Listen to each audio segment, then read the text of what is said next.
নমস্কার বন্ধুরা, আজ আপনাদেরকে আমি দেখাতে চলেছি। তো আপনারা যারা 2024-25-এ নতুন রেশন কার্ড তৈরি করতে চাইছেন তাদের জন্য আজকের এই ভিডিওতে আপনারা সম্পূর্ণ পদ্ধতি দেখতে পারবেন কিভাবে আপনারা 2024-25-এর নতুন নিয়মে অনলাইনে মাত্র 5 মিনিটেই নতুন রেশন কার্ড তৈরি করবেন বা আপনার সন্তানের। তাই ভিডিওটি শেষ পর্যন্ত অবশ্যই দেখবেন। ভিডিওটি ভালো লাগলে লাইক করবেন, চ্যানেলটিকে সাবস্ক্রাইব করে পাশে রাখা বেল আইকনটি প্রেস করে নোটিফিকেশন অল করে রাখবেন। সবার সুবিধার্থে ভিডিওটি শেয়ার করবেন। তো চলুন শুরু করি। অনলাইনে নতুন রেশন কার্ড তৈরি করতে হলে আপনার স্মার্টফোন থেকে বা কম্পিউটার থেকে যে কোনো একটি ব্রাউজার আপনারা ওপেন করবেন। ব্রাউজার ওপেন করে সেখানে গিয়ে সার্চ করবেন food.wb.gov.in। তো ওয়েবসাইটে আসার পর কিন্তু বিভিন্ন অপশন আপনারা পেয়ে যাবেন। এর থেকে বা সাইডে দেখতে পারবেন সিটিজেন্স হোম বলে একটি অপশন রয়েছে, এই যে দেখতে পাচ্ছেন সিটিজেন্স হোম, এই অপশনে আপনারা ক্লিক করবেন। ক্লিক করলে কিন্তু পরবর্তী আরো একটি পেজ আপনার সামনে চলে আসবে।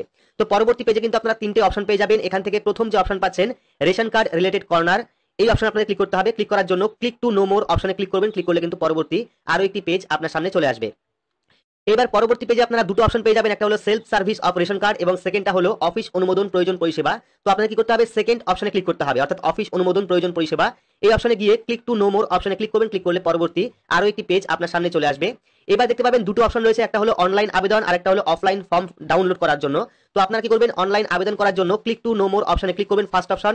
ক্লিক করলে পরবর্তী আরো একটি পেজ চলে আসবে, যেখানে কিন্তু রেশন কার্ডে বর্তমান যে সমস্ত ফর্ম রয়েছে সবগুলো ফর্ম আপনারা দেখতে পারবেন। তো নতুন রেশন কার্ড তৈরি করার জন্য কিন্তু আপনার ফর্ম নাম্বার 4, তো ফর্ম নাম্বার 4 ফিল আপ করার জন্য আপনারা form number 4 A click to apply অপশনে ক্লিক করবেন। ক্লিক করলে পরবর্তী আরো একটি পেজ আপনার সামনে চলে আসবে। তো এবার পরবর্তী পেজে কিন্তু আপনারা লগইনের অপশন পেয়ে যাবেন। এইবার আপনার রেশন কার্ডে বা আপনার পরিবারের রেশন কার্ডে যে ফোন নাম্বারটা লিংক রয়েছে সেই ফোন নাম্বারটা লিখবেন। এখানে ফোন নাম্বার লেখার পর গেট ওটিপি অপশনে ক্লিক করবেন। তাহলে কিন্তু আপনার রেজিস্টার ফোন নাম্বার একটি ওটিপি সেন্ড করবে, সেই ওটিপিটা ভেরিফাই করলেই আপনার যে প্রোফাইল সেই প্রোফাইলটা ওপেন হয়ে যাবে।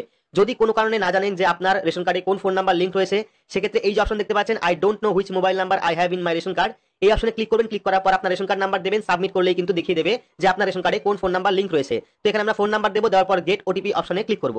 তো এখানে আমরা ওটিপি বসিয়েছি, বসানোর পর প্রসিড অপশনে ক্লিক করব। ক্লিক করলে কিন্তু সম্পূর্ণ যে প্রোফাইল সেই প্রোফাইলটা আমাদের সামনে চলে আসবে। তো এখানে দেখতে পাচ্ছেন সম্পূর্ণ ফ্যামিলি মেম্বারের নাম এখানে শো করছে। এইবার নতুন রেশন কার্ড অ্যাপ্লাই করার জন্য অ্যাপ্লাই ফর্ম নাম্বার 4 অপশনে ক্লিক করতে হবে। বা যদি আপনি চাইছেন কোন একজন সদস্য রেশন কার্ড রয়েছে সেই সদস্যকে আপনি অ্যাড করবেন, সেক্ষেত্রে কিন্তু অ্যাড মেম্বার অপশনে ক্লিক করে আপনি যে কোনো নাম এখানে অ্যাড করতে পারেন। তো আমরা নতুন ফর্ম অ্যাপ্লাই করব, সেক্ষেত্রে ফর্ম নাম্বার 4 অপশনে ক্লিক করব। ক্লিক করলে কিন্তু পরবর্তী আরো একটি পেজ আপনার সামনে চলে আসবে। তো এবার দেখতে পাচ্ছেন পরবর্তী পেজটা কিন্তু চলে এসেছে। এখানে বর্তমানে কিন্তু একটা নিয়ম চালু রয়েছে, যেটা হলো আমি অবিলম্বে কার্ড পেতে চাই, তাই আমার পরিবারের সমস্ত কার্ড আর কেউ SY1 তে রূপান্তর করতে ইচ্ছুক। অর্থাৎ যদি আপনি দ্রুত আপনার কার্ড পেতে চান, সেক্ষেত্রে কিন্তু আপনার সম্পূর্ণ ফ্যামিলিকে RKSY1 এ কনভার্ট করতে হবে। আর যদি আপনার কার্ড PHH বা SPHH করতে চান, সেক্ষেত্রে কিন্তু সেকেন্ড অপশনে ক্লিক করতে হবে। মনে রাখবেন, প্রথম অপশনে ক্লিক করলে কিন্তু আপনার পরিবারের সমস্ত কার্ডই কিন্তু RKSY1 ক্যাটাগরিতে চলে যাবে এবং সেকেন্ড অপশনে ক্লিক করলে কিন্তু আপনাকে কিছুদিন ওয়েট করতে হবে PHH অথবা SPHH রেশন কার্ডের জন্য। সেক্ষেত্রে আপনারা চাইলে দুটোর মধ্যে যে কোনো একটি অপশনে ক্লিক করতে পারেন। অপশনে ক্লিক করার পর প্রসিড অপশনে ক্লিক করব। ক্লিক করলে কিন্তু পরবর্তী আরো একটি পেজ আমাদের সামনে চলে আসবে। তো এবার পরবর্তী পেজে কিন্তু আপনারা সম্পূর্ণ একটি ফর্ম দেখতে পারবেন, যে ফর্মটা আপনাকে ফিল আপ করতে হবে। দেখতে পাচ্ছেন প্রথমে রয়েছে অ্যাড্রেস, তো এখানে আপনারা অ্যাড্রেস লিখে দেবেন। অ্যাড্রেস যদিও থাকবে, সেক্ষেত্রে শুধুমাত্র এখান থেকে পুলিশ স্টেশন সিলেক্ট করবেন। সিলেক্ট করার পর পেয়ে যাবেন এখানে ফ্যামিলি মেম্বার। এবার আপনি কার কার্ড তৈরি করতে চাইছেন তার ফার্স্ট নেম এখানে লিখবেন, অর্থাৎ নতুন যে কার্ড আপনি তৈরি করতে চাইছেন তার ফার্স্ট নাম লিখবেন। লেখার পর যদি মিডল নেম থাকে সেক্ষেত্রে মিডল নেম দেবেন, না থাকলে দেওয়ার দরকার নেই। তারপর লাস্ট নেম অর্থাৎ পদবি লিখবেন। লেখার পর ফাদার অথবা মাদার নেম অর্থাৎ বাবা অথবা মায়ের নাম এখানে লিখবেন। লেখার পর জেন্ডার সিলেক্ট করবেন, সে মেল না ফিমেল না আদার্স এখান থেকে সিলেক্ট করবেন। সিলেক্ট করার পর পেয়ে যাবেন ডেট অফ বার্থ। এবার কিন্তু আপনাকে আধার কার্ড অনুযায়ী এখানে ডেট অফ বার্থটা বসাতে হবে। ডেট অফ বার্থ বসানোর জন্য ক্যালেন্ডার অপশন পেয়ে যাবেন। এই ক্যালেন্ডার অপশনে ক্লিক করবেন, ক্যালেন্ডার ওপেন হবে। সেখান থেকে আপনারা সাল, মাস এবং তারিখটা সিলেক্ট করবেন। সিলেক্ট করার পর যদি আদার কোনো ক্যাটাগরি থাকে সেক্ষেত্রে এখান থেকে সিলেক্ট করতে পারেন। তারপর পেয়ে যাবেন আধার কার্ড নাম্বার, এখানে আপনারা আধার কার্ড নাম্বার দেবেন। আধার কার্ড নাম্বার দেওয়ার পর যদি আরো কোনো সদস্য অ্যাড করতে চান, সেক্ষেত্রে অ্যাড মোর মেম্বার অপশনে ক্লিক করবেন, তাহলে কিন্তু আরো সদস্য আপনি অ্যাড করতে পারবেন। তো যাবতীয় ফর্মটা ফিল আপ করার পর নেক্সট অপশনে ক্লিক করবেন। তো নেক্সট অপশনে ক্লিক করলে কিন্তু নিউলি অ্যাডেড মেম্বার যাকে আপনি অ্যাড করতে চাইছেন তার নাম এবং যাবতীয় ডিটেইলস যে ফিল আপ করলেন সেটা চলে আসবে। চলে আসার পর আপনি কি করবেন, টার্মস এন্ড কন্ডিশন দেখতে পাচ্ছেন এখানে অ্যাকসেপ্ট করবেন। অ্যাকসেপ্ট করার পর প্রসিড অপশনে ক্লিক করবেন। তো প্রসিড অপশনে ক্লিক করলে কিন্তু পরবর্তী আরো একটি পেজ আপনার সামনে চলে আসবে। দেখতে পাচ্ছেন যে PHH কার্ড এবং SPHH কার্ড এটা পেতে গেলে কিন্তু কয়েকদিন ওয়েট করতে হবে। সেক্ষেত্রে আমরা ওয়েট করতে রাজি আছি, যেহেতু আমাদের PHH কার্ড রয়েছে। তো আমরা এখান থেকে ইয়েস অপশনে ক্লিক করব। ক্লিক করলে কিন্তু পরবর্তী আরো একটি পেজ চলে আসবে। এবার দেখতে পাচ্ছেন আপলোড ফাইল, ম্যাক্সিমাম 300 কেবির মধ্যে ফাইল সাইজ হতে হবে JPG, JPEG বা PDF ফরম্যাটে।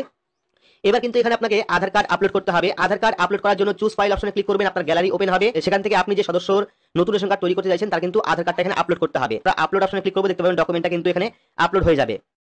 তো এখানে দেখতে পাচ্ছেন ফাইল আপলোড সাকসেসফুলি। এবার আমরা নিচের দিকে চলে আসবো, দেখতে পাচ্ছেন টার্মস এন্ড কন্ডিশনটাকে অ্যাকসেপ্ট করবো। অ্যাকসেপ্ট করার পর কি করবো আমরা গেট ওটিপি অপশনে ক্লিক করবো। অর্থাৎ গেট ওটিপি অপশনে ক্লিক করলে কিন্তু আবারও সেই ফোন নাম্বারে ওটিপি দেবে, তো সেই ওটিপিটা আমাদের ভেরিফাই করতে হবে। ওটিপি বসিয়েছি, বসানোর পর সাবমিট ওটিপি অপশনে ক্লিক করবো। ক্লিক করলে কিন্তু পরবর্তী আরো একটি পেজ ওপেন হবে। দেখতে পাচ্ছেন এখানে success thank you ration card application for additional member. এবার আপনি পরবর্তী সময় কিন্তু আপনার যে ফোন নাম্বার দিয়েছিলেন সেই ফোন নাম্বার দিয়ে অনলাইন থেকে স্ট্যাটাস চেক করে দেখতে পারবেন এবং ভেরিফাই হলে কিন্তু আপনি অনলাইন থেকেই রেশন কার্ড ডাউনলোড করতে পারবেন। ভিডিওটি ভালো লাগলে লাইক করবেন, চ্যানেলটিকে সাবস্ক্রাইব করে পাশে রাখা বেল আইকনটি প্রেস করে নোটিফিকেশন অল করে রাখবেন। সবার সুবিধার্থে ভিডিওটি শেয়ার করবেন।